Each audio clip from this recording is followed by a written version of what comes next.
Hello and welcome to the big picture. The big debate on whether Air India should be privatized or not has once again been sparked off after the Civil Aviation Minister Ajay Singh's suggestion, which he quickly withdrew after some strong opposition from the left parties and the BJP. However, he insists that sometime in the not too distant future, one has to think of privatizing it. Meanwhile, the Air India continues to bleed despite infusions of substantial capital by the government. It's, according to estimates, Air India is losing to the tune of rupees 11 crore rupees a day, working out to a total of rupees 4,000 crores a year.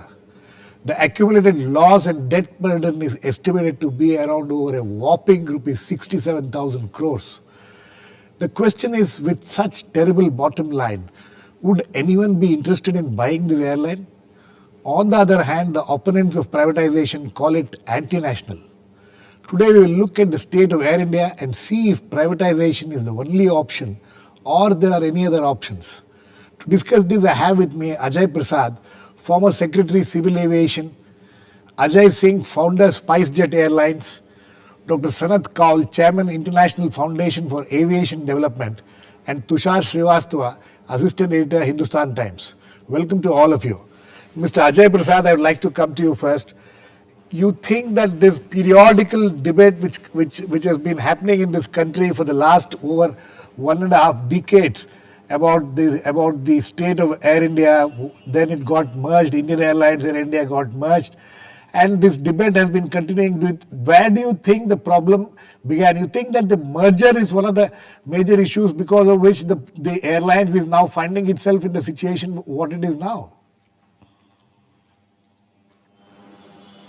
No, I mean, if you see this whole controversy and debate about Air India's future, this has been something which has been going on for a long time. As you yourself said, 1.5 decades or so. Yes. And now, last few days again, this is now a subject matter of speculation. Yes. But the question is, you see, there is absolutely no political will. Right.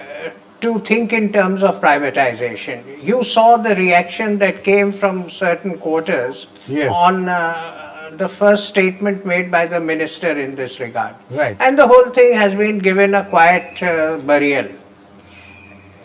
Yes. Now, even during the NDA government, it was talked of about disinvestment, Right. but it was not pursued.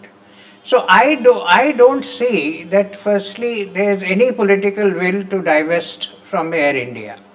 Secondly, the question that you raised is to, with this kind of the bottom line of Air India, Right. who is going to invest in Air India? Absolutely. Mr. Prasad, any Prasad, investor who... Sorry, Mr. Prasad, if I remember correctly, during the NDA's time, there were reports that three entities were interested in buying or in the disinvestment process. But what happened to that after that?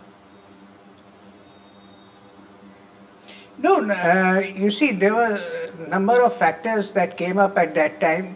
Some domestic, some international. But again, I would say it was a question of the political will at that time. Again, because somehow this image has been created that Air India is something sacrosanct. Yes. And we cannot privatize it. I see no reason for this attitude. Right. Okay. But now the question is that even if you have the political will, you won't find an investor unless you completely restructure the balance sheet, wipe out all the accumulated losses, and present a clean balance sheet for any investor to even think of putting in money in Air India. 65,000 crores is supposed to be the accumulated losses and debt burden which Air India has as of now. Let me go to Mr. Ajay Singh. Mr. Ajay Singh, is this something which private investors or even international financial agencies or anybody would be interested in investing in this kind of a airline with such bottom line? Well, clearly, Air India has significant challenges, and the way the balance sheet looks today, it's clear that investors are not going to be interested in its current shape and form. But as Mr. Prasad was saying, you could always find a structure in which previous debt is written off. You clean up the balance sheet. There are significant assets that Air India has in terms of its brand, the slots it has, in terms of the aircraft orders that it has placed and the number of aircraft it has. If you can find the right structure, there will be many airlines that are looking to get into India that would be interested in some form of a joint venture or an investment into Air India. I think privatizing Air India or disinvesting from Air India is also critical for the state of the Indian aviation industry, Mr. because Sorry, the sorry, presence of Air India sorry, creates what Mr. is. No, Mr. Ajay Singh, my question is this: is it the only option left now? Well, it's time that Air India is either privatized in some shape or form or it's shut down. Okay. Because as I said, Yes. the existence of Air India is creating a very sort of unlevel playing field in the Indian aviation space. You have one player that can, keep reducing its fares, accumulating huge losses for which the government pays, whereas the private sector, when it accumulates loss, has to divest equity and get loans. So this is a very unequal sort of a situation, and faced with this, the Indian aviation sector can never be healthy as long as Air India remains in its current shape and form. Okay, but that's a point you made, Mr. Ajay Prasad. I want to come back to you. You mentioned about this. There is some kind of a sentimental attachment to something like Air India, a national carrier. We can't. It's family silver. It cannot be just divested, and things like that. That sentiment is a very strong sentiment. Don't you agree? It is a strong sentiment. It had a certain validity in the time gone by. It was supposed to fly the flag all over the world, and with a certain pride, one talked of Air India. Right. Now, those days, unfortunately, are long gone. And now, if Air India no longer is a matter of pride Right. for anybody. So I don't see where the national pride issue should come in anymore. It's another government entity. Government has bitten the bullet and divested from so many others. Treat it as any other public sector enterprise and either close it down. I agree with Mr. Ajay Singh that either you now take a decision to invest it drastically by doing a major restructuring, or worse, shut it down. Okay. Let me go to Mr. Sanat Kaul. Dr. Sanat Kaul, my question is that there is a lot of privatization seems to be the only option which everybody is talking about, as both my earlier panelists here were saying that either privatize it or shut it down. The question is that privatizing it is privatizing the solution, because we have seen the private airlines which came up on a very grand scale. We were all very excited about it. It also gave us a lot of good service for some time. But what has happened to Kingfisher Airlines? If that is going to be the fate of Indian Air India also, so why do we talk of privatization? Look, the issue is the government capable of running Air India anymore? Up to 2001, there was political will. As long as NDA was there was political will to privatize it, and about 99% of Air India the process of privatization had been completed. Right. Then 9/11 took place in the year 2001. Right. And at that time, there was some problem. The Singapore airline backed out, and Tatas were not able to get another airline partner. Now the point is, after that, in 2009, the Prime Minister goes to Red Fort in his annual 15th August address and says Air India will not be allowed to be privatized or even go down, and therefore there is huge amount of subsidy going into Air India. Right. I would also want to mention that Japan Airlines, which was I think partly or fully nationally owned, went into deep negative financial flows, right. And they've been able to turn it around in about 12 months time, because they put a group together one of the top guys who was brought in there, and they were able to turn it around. So turning it around, or for that matter, even Satyam was turned around and privatized. It is possible if there is will. Now, why is it that this government is not able to turn it around after so much of talk and commitment of funds? This is surprising and pretty shocking, actually. Second question is, can Air India be run as a government entity and let the taxpayers' money be spent on it? Frankly, no. Now you are talking about Kingfisher going down. Well, Kingfisher has gone down, and it was bailed out by public sector banks and otherwise, which should not have been done. So airlines go down, there are mergers and acquisitions which take place. The natural thing should have been allowed instead of helping Kingfisher Airline through public sector banks who have taken a huge hit. So I personally feel that the days of national carriers are over. These are designated carriers, and Air India may remain with the public sector as long as it is profitable, but it's not. There should be a special surgery done, like it was done for Satyam, Dr. Sanat Kaul, or JL, yes. Dr. Sanat Kaul, my question is that in the last few years that we have seen that there has been enough diagnosis of what the problem is. The problem is in finding solutions to it, applying the right medicine for it. Where do you think that things have gone wrong? Oh, things have gone wrong only in the management. It's not been able to turn it around. The management is poor. They have not been able to get proper team to put it together. Okay. Tushar, coming to you. Tushar, in these last few days that Ajit Singh has been talking about privatization, then suddenly he had to withdraw his statement, but then yesterday I am told that he continues to say that seems to be the only solution.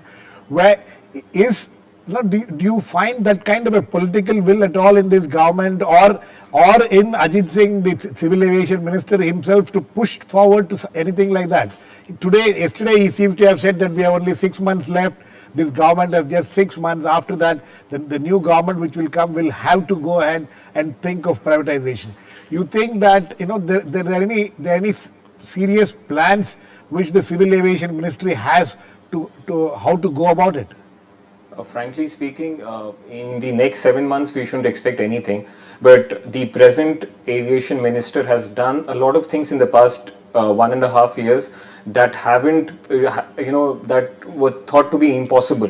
So the will is there, but of course, the political consensus is lacking, and the government has only 7 months left. So the present UPA2, you cannot expect anything to happen on this front. But I want to point out two things. In 2012-13, out of the 200 plus routes that Air India operates, only 14 routes were meeting the total cost of operations. So you see how bad the condition is. Only 14 routes are profitable out of the 200 plus routes they're operating on. In 2011-12, only one route was meeting the total cost of operations. So there have been instances in the past. British Airways was government owned, Lufthansa was government owned, Alitalia. Japan Airlines. But there is no harm in having a government owned carrier. The best of the airlines in the world, Emirates, Etihad, Qatar, Singapore Airlines, you need to have a professional management to run the airline. And another point I want to make is employees of Air India need to realize that the airline cannot be run on dole factor. It is the load factor that is important. Government is going to infuse 30,000 crores of taxpayers' money till 2020. So who gains from this? Do I have that? Do I get anything out of this? My hard-earned money is going into running a airline that is bleeding heavily. It made a 7,500 crore loss in 2011-12. It's making record losses year after year. The previous year it made a loss of 6,800 crores. The previous year before that it made a loss of 5,500 crores. So who's gaining from this? No, but Tushar, my question is, you just now said that in the last 1.5 years, this civil aviation minister Ajit Singh has done certain things which were impossible to nobody could think of that it could be possible. One of the things which you mentioned was about how some more routes have been made profitable from just one route to about 14 to 15 routes which you're talking about. So doesn't this show some signs of hope that actually a turnaround could be done if there is enough, if there is better management, and what else do you think is necessary? No doubt that the present management, there have been improvements on all parameters, but in the next few months, years, we'll have big, deep pocketed players with the latest cutting edge technology like AirAsia and Singapore Airlines entering the Indian market. You'll have, if the government abolishes the 5-year 20 aircraft rule, we could see AirAsia having a base in Kochi. Right. That would be a body blow to Air India Express that has a monopoly on Kerala Gulf route, Absolutely. the most profitable route, Right. one of the most profitable routes. So would we see another bailout for Air India? We already have Etihad tying up with Jet Airways. Where does this stop? You have a 30,000 crore, $5 billion bailout for Air India. Should we expect another bailout in 2021? Mr. Ajay Prasad, these are very important and questions raised by Tushar also. It is not that there has not been attempts to turn it around. Some time back, we also saw, there is five major stalwarts of the private sector being inducted into the board, but they also couldn't do anything. Where does the problem lie? I mean, we'll talk of privatization. We had this very, stalwarts of the private sector being on the board. They also just couldn't turn it around. Is there a problem of the mindset as far as the employees are concerned, or where does the problem lie? See, the whole work culture in Air India, unfortunately, over the years has deteriorated so badly that the mindset appears to be that the airline exists only for its employees and not for the general public. Now, again and again, this message has been sought to be conveyed to the Air India staff, and that either they need to get their act together or they will perish. I think this has been said by other ministers, it has been said in the media, but somehow the work culture has not changed.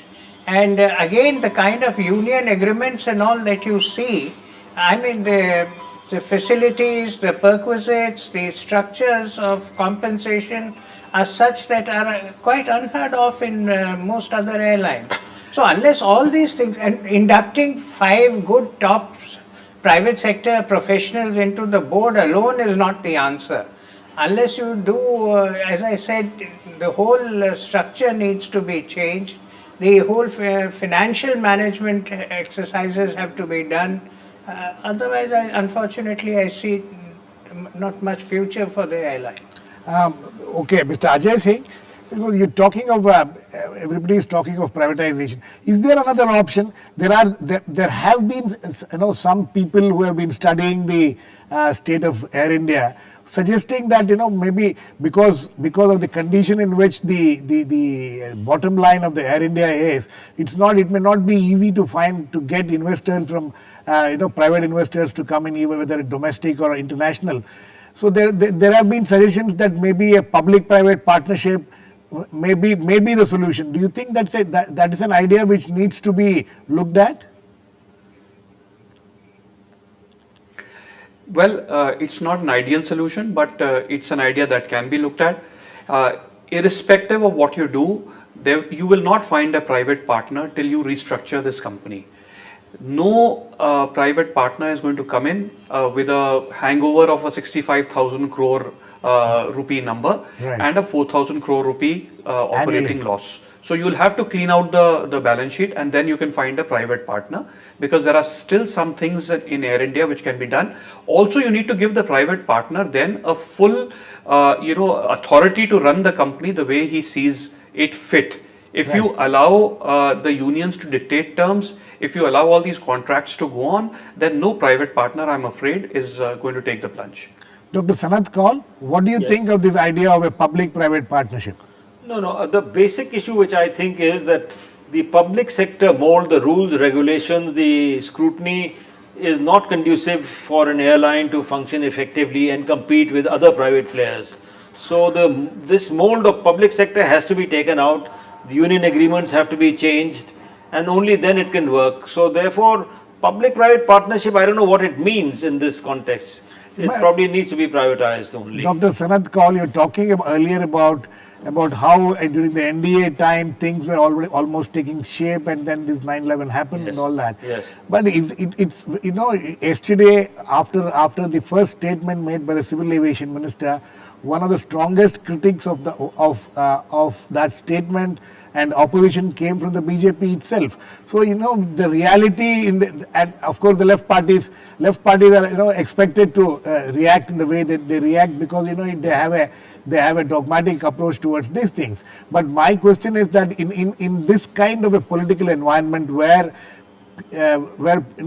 this kind of opposition is seen, what is the realistic solution to this? Because let us not close eyes to the fact that this is a political issue. Well, it is a political issue. It is the government of the day which has to finally decide and build up the consensus. Now, in 2001, the consensus had been built up practically. I think it was more or less ready for a transfer to a private entity. So this consensus, but in UPA 1 and 2, they have decided not to privatize it. This statement was made by the Prime Minister, as I mentioned, in 2009 from Red Fort on 15th August. Okay, Tushar, there was this Dharmadhikari committee which had been set up. It had come out with certain recommendations. Yeah. How much of those recommendations have been implemented, or how much of those recommendations are implementable? They are in the process of implementing the Dharmadhikari committee report. And, unless and until unions create a problem, which hasn't been the case till now, implementation won't be an issue. But we have to realize another thing that is very important is Air India has been, employees have been striking work almost every year. For the past 4 years, if you look at Air India, right, pilots or engineers or ground staff has been striking work. Last year, Air India was shut down, international operations were shut down for 58 days. Right. When erstwhile Air India pilots who operate on long-haul international routes struck work. That was the peak summer season. Right. when the airline makes money on international travel. Before that, just after the Mangalore crash, engineers went on a strike. So employees have to have to feel the sense of responsibility that they're getting the best of perks, the best of salaries, and still the responsibility is missing. And another thing that is important is Air India has 32,000 permanent employees, right, around 32,000. Another 10,000 employees are on contract. So you have 42,000 employees in an airline, and the employee aircraft ratio is 243:1, when the industry average is somewhere between 150:1. So there are lots of things that have to change. Wasn't that one of the recommendations of the Dharmadhikari committee to downsize the force? They had suggested that Air India has a separate company for MRO and another company for ground handling, but both the things haven't been operationalized. It's been close to a year, but nothing has happened. So when we talk about privatization, I think the best option, or the only option, because the government, as we know, won't like to lose control of an airline like Air India. Isn't that the real problem, that regardless of whichever government comes to power, that there is this feeling that this is a national carrier, it is under the government. It's not very easy for any political party to give up control over a national carrier. Yes, exactly. And the best possible solution could be a government holding a minority stake of 25%, 26% in Air India, and the rest being privatized, being a private player. So some public-private partnership kind of a situation will have to be worked out. Okay. Mr. Ajay Prasad, you think that may be a solution, even if not a long-term solution, at least a mid-term solution or a short-term solution? You see, this pattern was tried out in the case of the airports. Yeah. Delhi, Mumbai airports and Right. others, where the government entities are holding 26% and 74% is with the private sector. Right. And management control has been given to the private sector. Right. Now, if that pattern is evolved and the government is willing to give up its day-to-day management role in Air India, then it can work for some time. But I don't see it as an ideal long-term solution. But it is better than what we have now. So it is worth exploring that, if the government can at least accept this pattern, it will be a step forward. Mr. Prasad, the fact that the same question which I was asking Dr. Sanat Kaul earlier also, see, we have to, I mean, you have been in the hot seat, you understand this better than any of us here. This is a political issue and it has to be tackled at a political level too. So, instead of coming up with a drastic solution, something which can be politically saleable, isn't that what is necessary in a situation like this? Absolutely. And again, let me revert to the example of the airports. Right. Now, initially when this idea was mooted, There were a lot of there was opposition to it. equally strong opposition. Absolutely. Yes, from the employees of airport authority, from Right. the various political quarters, Right. and against this whole idea of privatizing the airports. Right. But fortunately, a consensus was built around, and today we see the results of that experiment. Right. Now, I think the government of the day has to take the initiative, take the lead, and try and build up this consensus. It's imperative to do that. Dr. Sanat Kaul, you think that such a consensus needs to be built and the private sector also needs to understand the problem of a government which faces such kind of political opposition?